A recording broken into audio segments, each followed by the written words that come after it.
And we begin with that horrifying news breaking overnight in Florida, what appears to be the deadliest terror attack on American soil since 9/11. Around 2 a.m., a gunman exchanged gunfire with police, took hostages at a nightclub in Orlando.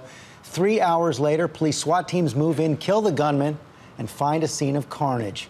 At least 20 dead, maybe more, with 42 injured taken to local hospitals. Police believe the gunman acted alone, but he was organized and well prepared, armed with an assault rifle, a handgun, at least one other suspicious device. They also believe he traveled to Orlando from outside the area and that he may have been motivated by radical ideology. Officials calling this an incident of domestic terror. We have extensive coverage, beginning with ABC's Lauren Lister on the ground in Orlando. Good morning, Lauren.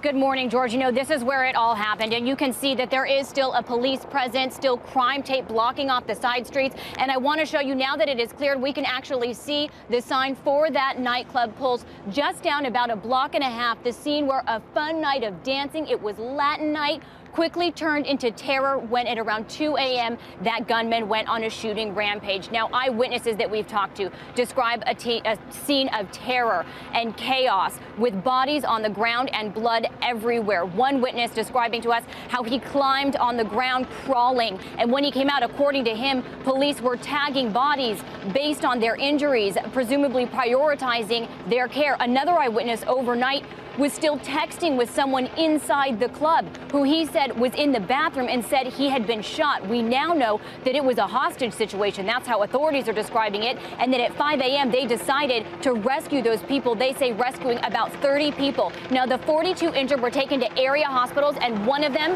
is just literally at the other end of this block. This is where we saw first responders overnight rushing, ambulances dropping people off. This began on lockdown at 2 a.m. and some of those hospitals, that lockdown has now been lifted, but this is where family and friends who believe that they have a loved one that may have been a victim in this nightclub have been told to gather to get any word that they can from their loved ones, while anybody in that nightclub is told to go to police headquarters and report to them, George. Okay, Lauren Lister, thanks very much.